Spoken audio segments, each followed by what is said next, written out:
Hey everyone, welcome to The Explainer. I am absolutely thrilled to unpack today's topic with you because we are diving deep into two of the most discussed and honestly most frequently misunderstood strategies in modern cybersecurity. On one side of the ring, we have zero trust. On the other, endpoint detection and response, or EDR. Now, a lot of people tend to view these as opposing forces, but today we're going to break down the source material to show you exactly why they actually form a modern defense duality. All right, let's jump right in. I want to start off by throwing a bit of a wrench into the works. Think about this. If EDR is so good, why do ransomware attacks still succeed? It's a fantastic question, right? I mean, we are constantly told that EDR is the ultimate evolution of endpoint protection. It monitors devices, it learns behaviors, it steps in the second something looks amiss. Yet, we see massive network breaches in the news literally every single week. So, if we have these incredibly advanced detection tools at our fingertips, why are threat actors still getting through? Let's look at Section 1, the problem with detection. Here's the fundamental issue. Detection requires observation. EDR is, by its very nature, a reactive system. It's essentially a really fancy burglar alarm. And what does an alarm do? It only goes off because someone has already broken your window and is physically standing in your living room. The 2021 Colonial Pipeline breach is a perfect, albeit painful, example of this. That whole breach stemmed from a compromised VPN account that didn't have multi-factor authentication.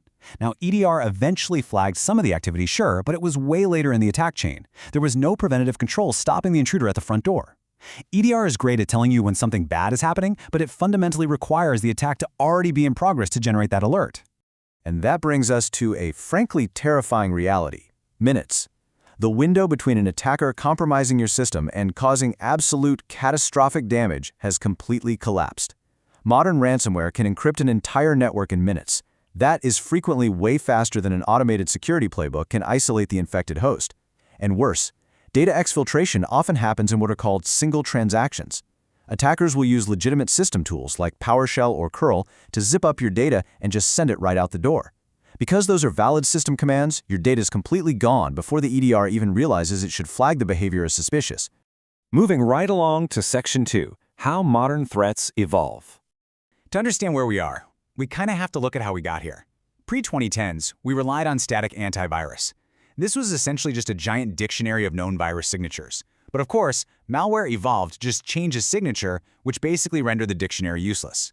So in the 2010s, we got EDR. Thanks to much better processing power, EDR stopped looking at static files and started monitoring system behavior heuristically, looking for abnormal traffic or failed logins.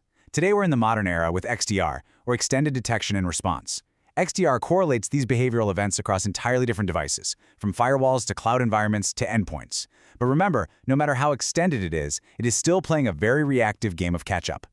The really crucial point here is how attackers subvert this pattern recognition using one of their absolute favorite methods: living off the land, or LOTL attacks.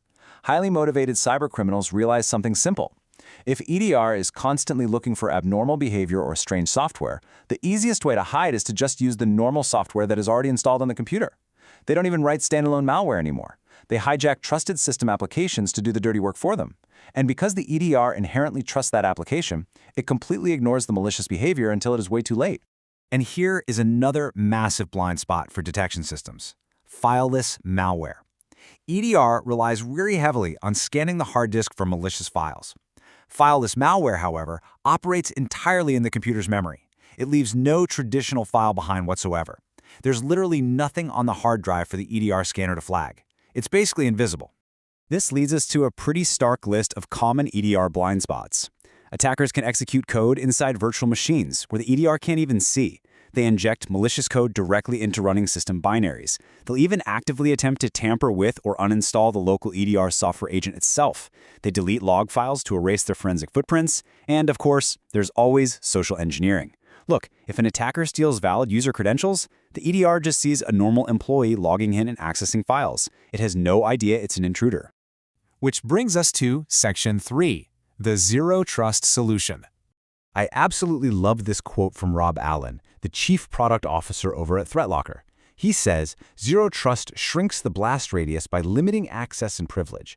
The concept of zero trust actually originated back in 2010 by an analyst at Forrester Research, and the core premise is brilliant in its simplicity. You just assume a breach has already occurred. You never trust, and you always verify every single user, device, and request. It basically acts as a series of locked doors inside your network, strictly limiting what an attacker can actually do even if they manage to get inside. So when we compare the two philosophies, the differences are night and day. EDR is reactive and detective. It monitors behavior. Zero Trust is proactive and preventive. It controls access. EDR relies on identifying a threat after it starts. Zero Trust, on the other hand, inherently blocks unwanted activity before it can even execute by strictly applying the principle of least privilege. If an application or user isn't explicitly allowed to do something, the action is instantly denied. No questions asked. Section 4. Prevention plus detection. So why do we need both?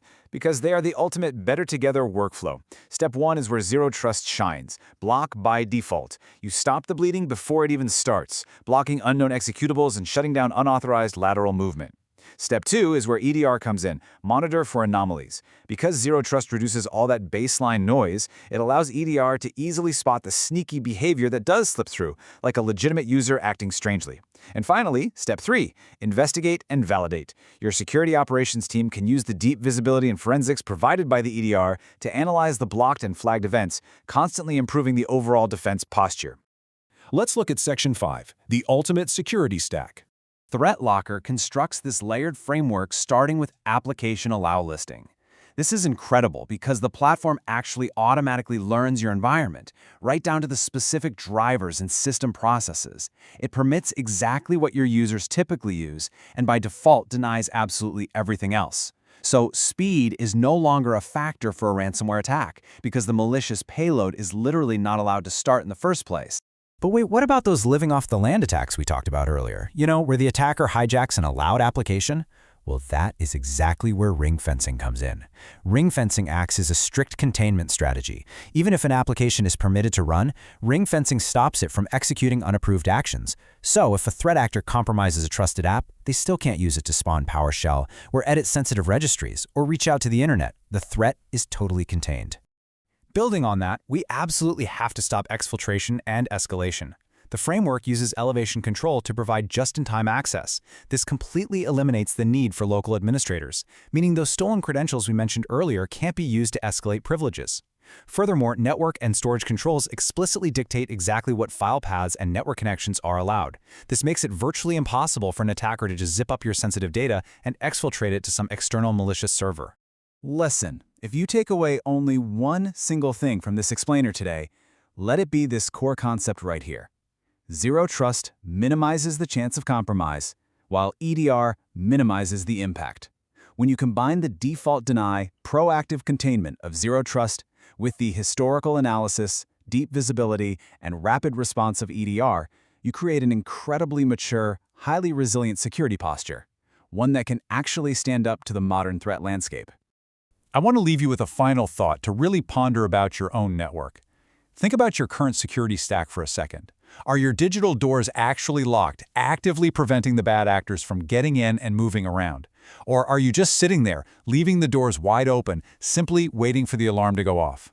It's a crucial distinction, and honestly, one that could mean the difference between a perfectly normal Tuesday and a catastrophic data breach. Thank you so much for joining me on this explainer. Keep learning, stay secure, and I will see you next time.